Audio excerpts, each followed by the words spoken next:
Well, we've got some pretty wet weather up here in the Okanagan today. It's not looking too good out there. So I think what I'm going to do is put together about 4 or 5 minutes of memories of Chilliwack, and we'll see how that works out. One of the things I'd like to tell you about is how Chilliwack Progress carriers used to earn prizes depending on how many subscriptions they used to sell.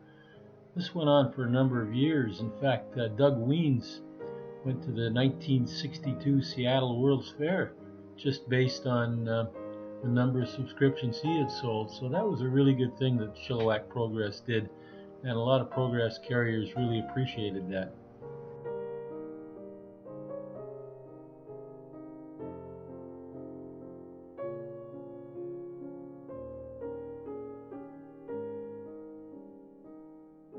While we're remembering people, let's remember Morris Clegg, who, along with Andre Kachapsky, Ian McKay, also gone sadly, Don Porter and John LaPlante, were in the music room at CHS back around the same time, September '64, playing some great music, and he will be missed.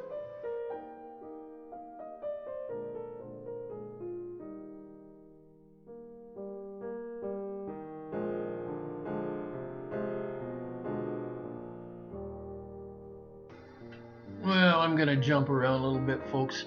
Any of you have been downtown Wellington Avenue in the last couple of years, you'll find that things have kind of changed. It's a lot different from what Skelton's used to look like starting in 1930 when it rebuilt after the big fire on Wellington Avenue.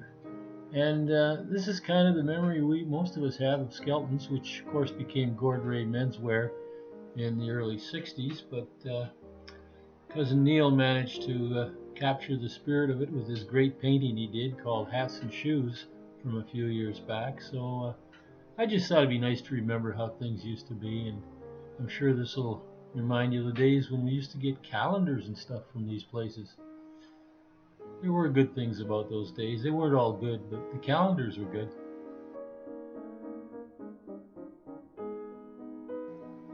Well, when I was a young kid, I remember these bills very distinctly because they were basically more or less in general circulation up until about 1956. And, what would happen was we'd take one of those $2 bills if we ever saw one. Usually we got one at Christmas or something. And we'd go downtown. And downtown meant the Fashion Bakery because at that time, my aunt and uncle, Evelyn and Roy Furnell, owned it. Later, Truman White bought it. The sons were Bob and Ross, and then the Chris Eaton family bought it, so that was a good place to go. That's Ray Stewart's car out front, by the way. Next door to the Fashion Bakery was Peyton and Buckle Shoes, and that was a place that usually you would go in September when you went back to school for a new set of shoes.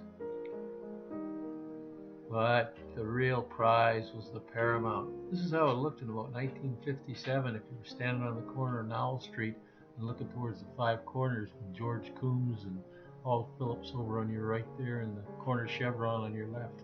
Of course, the Paramount itself was a holy grail. It only cost 35-40 cents, and you got in there and there was a snack bar and there was a balcony and there was just so much in there that was great. Built in 1949, the Paramount actually stayed around in physical form until 2012, which is when it was, to much controversy, torn down and became a thing of the past. But that sign, it's still with us, and it will be rising again thanks to Chilliwack Community Services.